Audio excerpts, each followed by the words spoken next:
Hello दोस्तों, आप सभी का स्वागत है अपने चैनल खुरैजी एमएस कोचिंग में। यहाँ पर मासिक असाइनमेंट, यहाँ पर आंतरिक मूल्यांकन परीक्षा विषय गणित की आपकी कक्षा 9 मानों के यहाँ पर पेपर आ चुका है। यहाँ पर आपका रहेगा 40 मिनट का, 25 मिनट का नंबर का पूर्णांक रहेगा। माह आपका अगस्त का यहाँ पर चल रहा है, यानी मंथ अगस्त। ठीक है, तो चलिए वीडियो को स्टार्ट करते हैं। तो ये पहला क्वेश्चन आपसे पूछा गया है। सभी विकल्पों यानी सभी क्वेश्चन करना है आपको। यहाँ पर पहला पूछा है बहुपद x/z की घात बताइए, तो इसका राइट आंसर हो जाएगा। इसके बाद चलेंगे दूसरे क्वेश्चन में। तो यहाँ पर पूछा गया आपसे बहुपद 3x का गुणांक ज्ञात कीजिए। जो गुणांक में लिखा है तो इसके 3 गुणांक में लिखी हुई थी, तो इसकी गुणांक 3 हो जाएगा इसका राइट आंसर। इसके बाद चलेंगे तीसरे क्वेश्चन में। तो यहाँ पर पूछा है किसी भी अचर बहुपद की घात कितनी होती है। तो किसी भी अचर बहुपद की, अगर आप यानी चर अचर सीख लीजिएगा। चर जो संख्या होती है वो x y की होती है, अचर संख्या होती है वो 3 है, 4 है, 5 है, इस प्रकार आपकी हो जाती है। तो चर की हमेशा घात आपकी 1 रहती है। कितनी रहती है? 1 रहती है।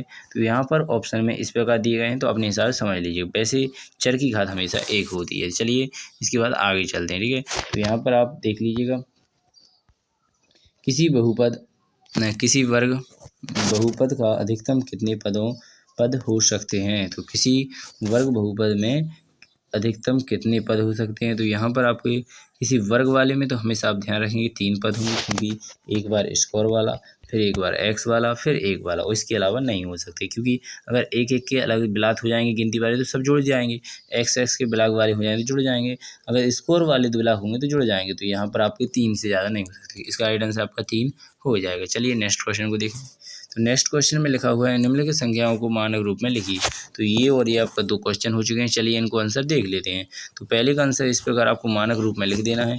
आपको पता है अगर जितने भी दशमलव या जीरो लगे हों, -12 का घात का मतलब होता है उसका नीचे से आप भाग कर रहे हो। ठीक है, तो इसका आपका राइट आंसर हो जाएगा। चलिए नेक्स्ट क्वेश्चन को देखेंगे आप। तो नेक्स्ट क्वेश्चन में भी इसी प्रकार का पूछा गया था मानक, तो इस प्रकार आपने यहाँ पर भी कर लिया। ऊपर ही जीरो बड़े हों तो आपको डायरेक्ट घात लिखनी है, जितने जीरो हों उतने आपको ऊपर लिख देना अंक हो। तो यहाँ पर 15 थे तो 15 लिख दिए गए, उसमें 12 थे तो 12 लिख दिए गए थे। ठीक है, नीचे हो तो माइनस में लिख दीजिए, ऊपर हो तो प्लस में लिख दीजिए। चलिए नेक्स्ट क्वेश्चन आने आपको और भी बता देते हैं। तो यहाँ पर आपने इसे देख लिया है अच्छी तरह से। चलिए पेपर के जो क्वेश्चन है उनको देख लीजिएगा। तो ये रहा आपका पहला क्वेश्चन, निम्नलिखित को सरल कीजिए। तो इसको आपको सरल करना है। तो यहाँ पर आपने इस प्रकार देख लिया होगा अच्छी तरह से। तो ये रहा आपका क्वेश्चन कौन सा है, यहाँ पर आप देख लीजिएगा। तो यहाँ पर तीसरा क्वेश्चन है, ये तीसरा क्वेश्चन है। ठीक है, तीसरे क्वेश्चन में आपसे जो पूछा है जैसे इस प्रकार के, पहले इसके गुणन हम करेंगे। तो इस प्रकार 3 3 के 5 आ चुके हैं, तो यहाँ पर 5 घात लिखेंगे।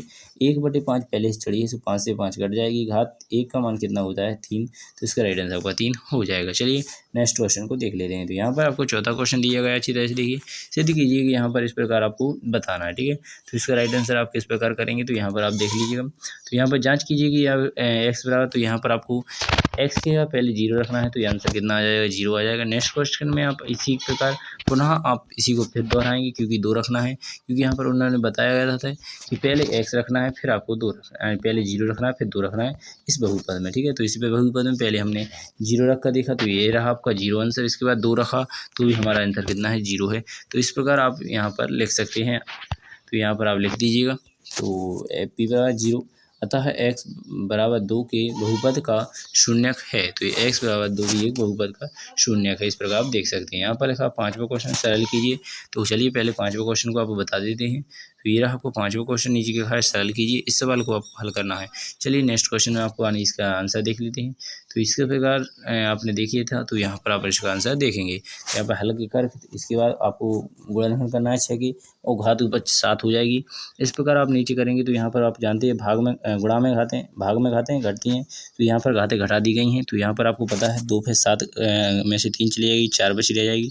गुणा 7 में 7 चली जाएगी, तो आपकी कितना बची? 0 बचेगी। तो 3 पे घात होती है 0, तो 1 हो जाएगी। 2 पे 4 घात होती है तो आंसर 16 आ जाता है। 16 का 1 में गुणा हो जाएगा, तो यहाँ पर कितना आ जाएगा? 16। इसका राइट आंसर हो जाएगा। चलिए यहाँ पर आपने देख लिया होगा, इसे इस प्रकार करना था, तो यहाँ पर आपने देख ही लिया। ठीक है, चलिए नेक्स्ट क्वेश्चन को हम आपको बता देते हैं।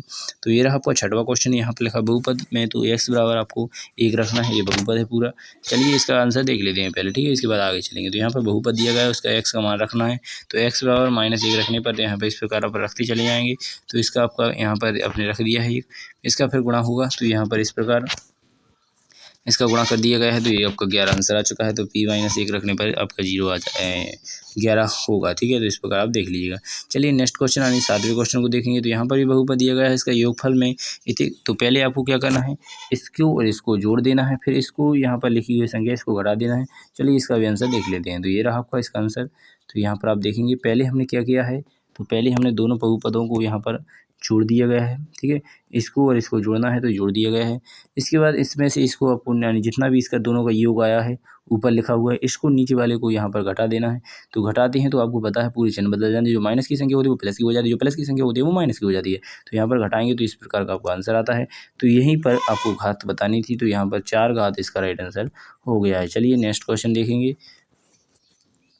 तो नेक्स्ट क्वेश्चन आपने यहाँ पर 8वां देखेंगे। तो 8वें में पूछा गया है निम्नलिखित करणियों के आरोही क्रम में लिखिए। तो यहाँ पर आपको आरोही क्रम आनी पहले आपको पहचानना पड़ेगा कौन बड़ी है। तो यहाँ पर सबसे पहले आप पहला क्वेश्चन लिखेंगे, इसमें घात चेक करेंगे तो यहाँ पर आती है 3, तो यहाँ पर इसका आंसर आता है 6। इसके बाद इसका भी हल करके देखते हैं, तो इसकी भी आपकी 5 आती है, तो इसका आंसर आता है आपका 3। चलिए इसके बाद आगे चलते हैं, तो इसका भी आपको देखेंगे तो 3 आ चुका था इसका, तो इसका आपने 3 देख लिया।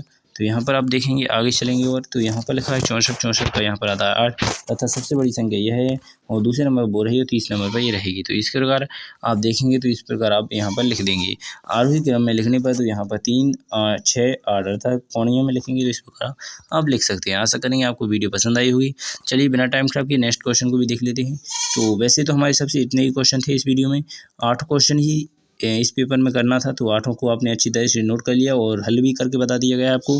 अगर कोई भी डाउट हो, कोई भी टेंशन हो या कुछ का भी पेपर पूछना हो तो हमारे चैनल पर आपका हमेशा स्वागत रहता है। तो जल्दी से हमारे चैनल को जल्दी से जल्दी कमेंट करें कि किस बात पर वीडियो बनाना है, किस चीज़ की आपको कमेंट करना है। कोई सी भी जो जानकारी आपको ना हो तो उसका पूछ सकती हैं धन्यवाद, बिना हिचकिचाए। तो बिना टाइम खराब हम आपकी मदद करते रहेंगे। धन्यवाद। बिना टाइम खराब अगली वीडियो मिलेंगे। भारत माता की जय। जय हिंद, जय भारत। बस आप इतनी हमारी मदद करते रहें कि सभी भाइयों को हमारी वीडियो शेयर करते रहें।